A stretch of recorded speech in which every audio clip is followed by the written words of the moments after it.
Assalamualaikum warahmatullahi wabarakatuh.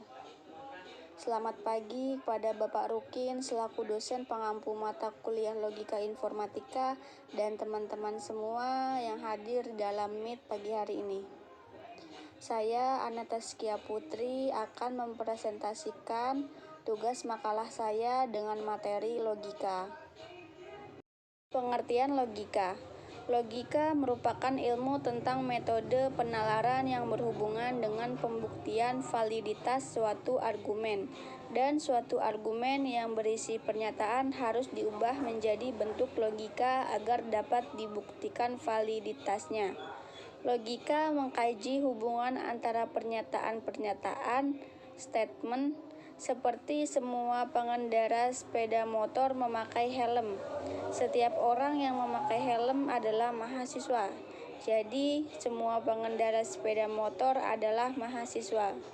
Logika matematika adalah sebuah alat untuk bekerja dengan pernyataan majemuk yang rumit, termasuk di dalamnya yaitu bahasa untuk mempresentasikan pernyataan, notasi yang tepat untuk menuliskan sebuah pernyataan, metodologi untuk bernalar secara objektif untuk menentukan nilai benar, salah dari pernyataan, dan dasar-dasar untuk menyatakan pembuktian formal dalam semua cabang matematika.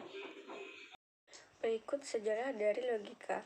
Aristoteles 322 BC, logika tradisional atau logika klasik. George Boole dan Augustus de Morgan, abad 19, logika modern atau logika simbolik.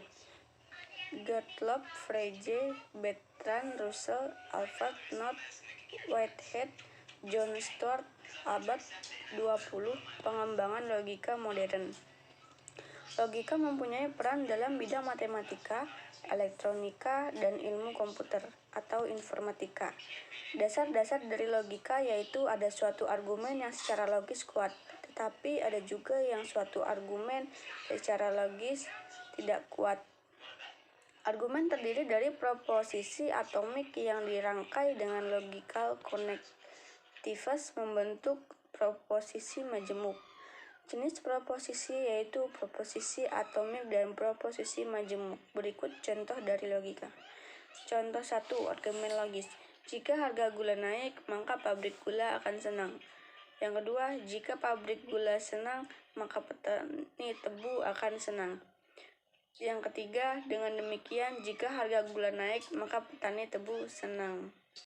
Pernyataan 1 dan 2 disebut premis-premis dari suatu argumen, dan pernyataan 3 berisi kesimpulan atau conclusion.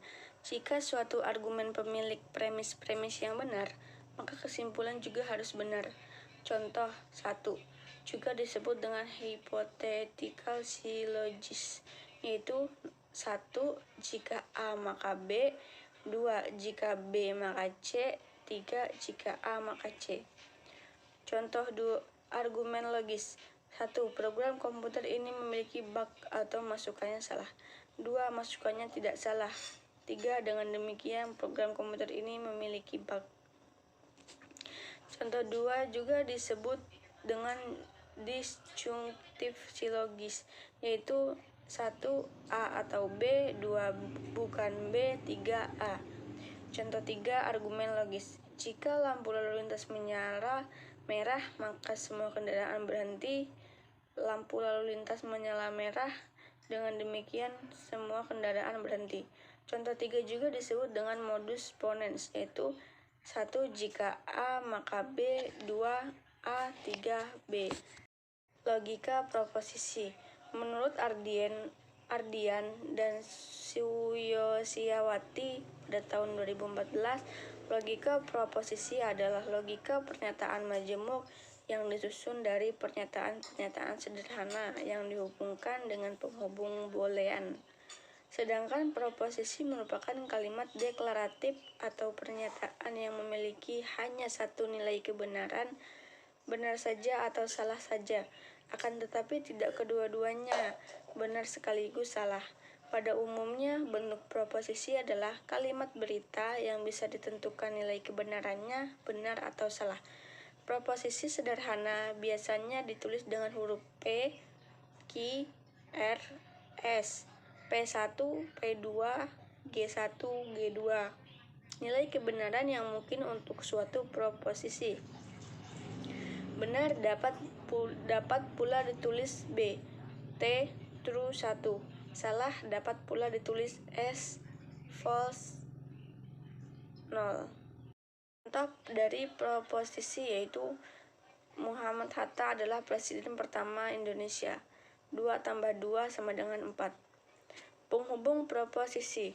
Menurut Ardian dan Suyosiawati, proposisi dibagi menjadi dua jenis, yaitu proposisi sederhana yang juga disebut sebagai proposisi atom, dan gabungan dari beberapa proposisi atom disebut proposisi majmuk. Untuk menggabungkan beberapa proposisi atom, maka diperlukan operator penghubung logika. Menurut Fauzan, 2016 ada dua jenis operator logika dasar, yaitu operator unar dan negasi, operator biner, konjungsi, disjungsi, disjungsi eksklusif, implikasi, biimplikasi. Menurut Munir, negasi adalah apabila P merupakan suatu proposisi, maka P juga merupakan proposisi yang dinamakan sebagai negasi dari P. P dibaca tidak P atau bukan P atau not P. Memiliki makna atau nilai kebenaran yang berlawanan dengan P. P bernilai benar T tepat ketika salah P bernilai salah. Contoh negasi. Negasi dari proposisi berikut. Saya seorang mahasiswa. Tidak benar bahwa saya seorang mahasiswa atau saya bukan seorang mahasiswa.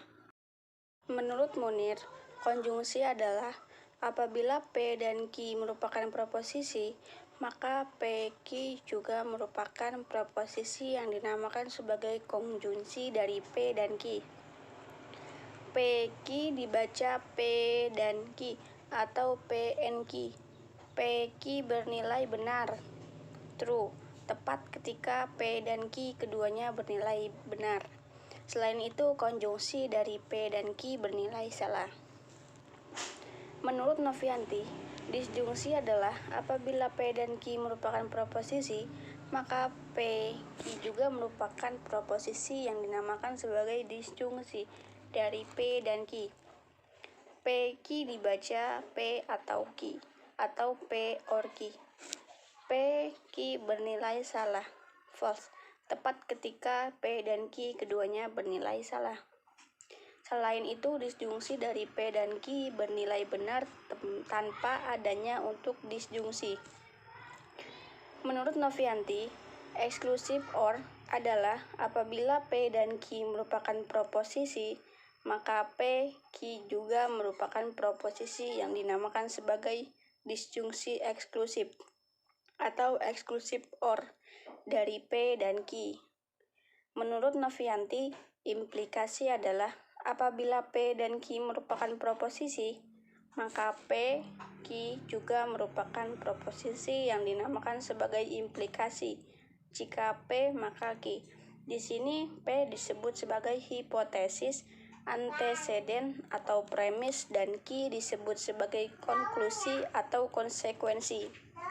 Menurut biimplikasi adalah apabila P dan Q merupakan proposisi, maka P, Q juga merupakan proposisi yang dinamakan sebagai biimplikasi atau bikondisional dari P dan Q.